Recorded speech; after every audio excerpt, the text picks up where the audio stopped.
নমস্কার বন্ধুরা, তোমরা সবাই কেমন আছো? ভালো আছো তো? আর আমিও খুব ভালো আছি তোমাদের ভালোবাসা নিয়ে। আমি এর আগের দিন ব্লগটা পোস্ট করতে পারিনি। আমি গেছিলাম একটু শ্রীরামপুর, আর শ্রীরামপুরে গেছিলাম একটু কেনাকাটা করতে, পুজোর জন্য একটু জামা কাপড় কিনতে। আর কি বলতো, এইদিকে ছেলেকে নিয়ে গিয়েছিলাম। ছেলে তো বাজার যেতেই চায় না, আর গেলেও ওর হচ্ছে যেগুলো চাই, জামা কাপড়ের নেশা কিন্তু নয় যে ভালো জামা পরবো, দামি জামা পরবো, প্যান্ট পরবো, সে কিন্তু একদমই নয়। ওর যেগুলোই নেশা, বাজারে গিয়ে যেটা হয় পেন, খাতা, পেন্সিল বক্স, আর এইদিকে জলের বোতল, কোনটা ভালো পেন পাওয়া যাবে, কোনটা ভালো লেখা যাবে, হ্যান্ডরাইটিংটা আর একটু ভালো হবে, সরু পেন, এই সবগুলো দেখে। পেন আছে এইদিকে, ওর বাবার কাছে অনেক পেন আছে, সেগুলো দেয়, তবুও ও পেন, পেন্সিল বক্স এগুলোই দেখবে।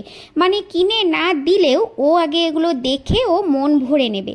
আর এইদিকে ওর বাবা বলল, যাও ওকে একটু নিয়ে যাও বাজারে, গিয়ে মনটা ভালো থাকবে, কিছু কিনে দেবে ওর জন্য। তো বললাম চল বাজারে যাবি। সে তো যেতে চায় না, তবুও বললাম গেল। তো স্কুলে গিয়েছিল, স্কুল থেকে এলো 4টের সময়। তো ওকে ফ্রেশ করিয়ে দিলাম, কিছু খাবার খাইয়ে দিয়ে একটুখানি রেস্ট নিয়ে আমরা গেলাম 5টার সময় শ্রীরামপুর বাজারে একটু কেনাকাটা করতে। এইদিকে ওর কিন্তু জামা কাপড় একদমই পছন্দ নয়, যে ভালো জামা পরবো, প্যান্ট পরবো। এত বড় ছেলে, আমি যেটা পছন্দ করে এনে দেবো সেটাই পরবে, কিন্তু জিন্স পরতে চাইবে না। জিন্স খুব টাইট লাগে। ঢিলে ঢালা যে প্যান্টগুলো হয়, যে ঢিলে ঢালা জামা কাপড় হয়, মানে গেঞ্জি হয়, ফুল হাতে জামা কিন্তু একদম পরতে চায় না। মানে একদম টি শার্ট যেগুলো হয় গেঞ্জি ঢিলে ঢালা, সেগুলোই ও পরতে চায়। মানে ভালো যে জামা পরবো ফুল হাতা ভালো কিছু, সেটা না, মানে ঢিলে ঢালা হলে ওর খুব ভালো। আর যদি বারোমুন্ডা হয় সেটা পরলে আরও ভালো। মানে ঠাকুর দেখতে যাবে বারোমুন্ডা পরে বলো, কিংবা বিয়ে বাড়ি যদি বলো ওকে বারোমুন্ডা পরে, সেটাই চলে যাবে। কিন্তু জিন্স বা ভালো কোনো পাঞ্জাবি, কুর্তি বা শেরবানি, সেটা কিন্তু ও একদমই পরতে চায় না। ওর এইদিকে মানে ঢিলে ঢালা জামা কাপড় হলে খুব ভালো, জিন্স তো কিছুতেই পরতে চায় না। এইদিকে আমি ওকে নিয়ে গেলাম, ওর বাবা বলল যাও ওকে একটু নিয়ে বাজারে যাও, তো ওরও ভালো লাগবে। তো আমি যাই হোক ওকে নিয়ে গেলাম। এইদিকে দেখো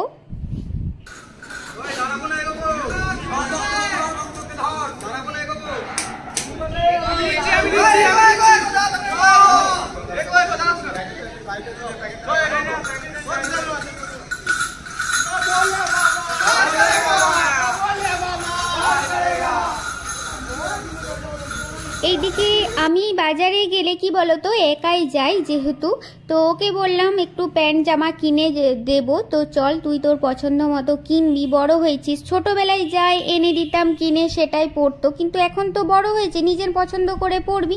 কিন্তু তা নয়, সেই আমাকে এনে দেবে, যা এনে দেবে তাই ভালো, কিন্তু ঢিলে ঢালা জামা কাপড় হওয়া চাই, জিন্স প্যান্ট একদম আনবে না। তাহলে ভাবলাম তাহলে তোকে এবারে তৈরি করা ছিট কিনে প্যান্ট পরতে হবে, ঢিলে ঢালা তৈরি করে দেবে।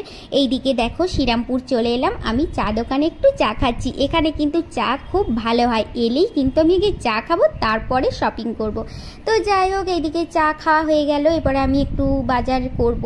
তো জানো তো বাজার সেরকমভাবে করতে পারিনি, বৃষ্টি পড়ছিল মাঝে। এই দোকান থেকে এই দোকান ঘুরে যে বাজার করব সেটা কিন্তু হয়নি। একটাই শপিং মলে ঢুকেছিলাম, সেখান থেকেই যা কিছু পেলাম নিলাম। এইদিকে ছেলেকে বললাম নে তোর এবারে কি পছন্দ হয়েছে তুই এটা পছন্দ কর। এইদিকে দেখো ওই যে ঢিলে ঢালা একটা গেঞ্জি, বললো মাম্মা এটা ঠিক আছে, তো এটাই দেবে, হলে নেব, নালে আর কিছু নিতে হবে না। ওর এইদিকে কিন্তু সেই নজর, ঘুরে ঘুরে পেন্সিল, পেন, কোথায় পেন্সিল বক্স, পেন, এগুলোইও খুঁজতে লাগলো। তার আগে বললাম দেখ কোনটা নিবি, কি জামা কাপড়। এইদিকে চলো ঠিক চলে এসছে, খুঁজে খুঁজে বের করে নিয়েছে, কোথায় ভালো বোতল পাবো, বোতলে জল নিয়ে যাব, এই বোতলটা স্কুলে নিয়ে যাব, ওইটা টিউশনি পড়তে নিয়ে যাব, এইটাই ওর খোঁজ।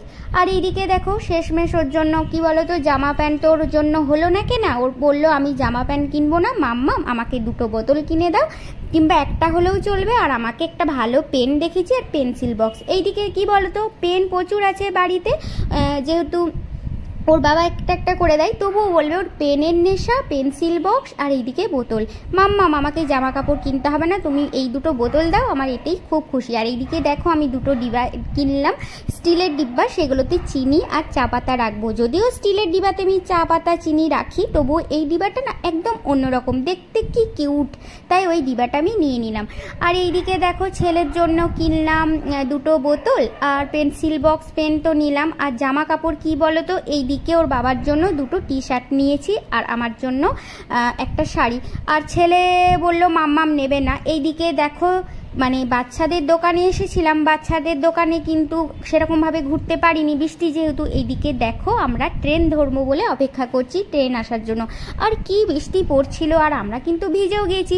মানে ছেলেকে মাথায় ছাতাটা দিলাম আর আমি এইদিকে পুরো ভিজে গিয়েছিলাম, ওর মাথাটাই ছাতা দিয়ে দিয়ে আসছিলাম যাতে ও না ভেজে। তো দেখো জামা কাপড় তো সেরকমভাবে কেনা হলো না, মানে ছেলের পাল্লায় এসে ও তো নিজের জিনিসই দেখছে, মানে কোথায় পেন পেন্সিল এসব পাওয়া যায় সেগুলো দেখতে দেখতে। আর ওইখানে ওর জন্য দুটো মিল্টনের বোতল কিনলাম। এদিকে বোতল কিনতে কিনতেই যেন আর মানে পকেটে আর পয়সা নেই, মানে আর পয়সা নেই, ওখানেই যেন সব শেষ হয়ে গেল পয়সা। মানে দুটো বোতল কিনলাম, পেন্সিল বক্স কিনলাম এগুলো, তারপরে ওর জন্য খাতা টাতা কিনলাম। আর এইদিকে না পয়সাও শেষ হয়ে গেছে, মানে ওর বাবার জন্য দুটো জামা কিনলাম আর আমার জন্য একটা শাড়ি। তো ছেলে বললো মাম্মাম আমি জামা নেব না, ওই যা আছে ঠিক আছে। কি বলো তো, ছেলে যতই হোক বললো অন্যদিন আবার আসবো জামা কিনতে।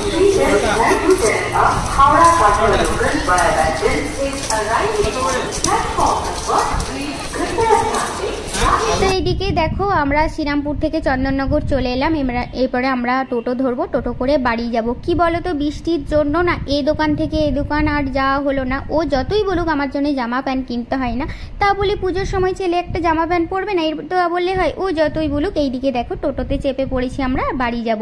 তো এইদিকে দেখো রাত্রি 9:30 হয়ে গেছে, মানে আমরা তো এমনিতেই 5টার সময় বেরিয়েছি, তারপর ট্রেন পেতে 5:30 হয়ে গেছে। এইদিকে দেখো রাস্তায় খুবই বৃষ্টি পড়েছে।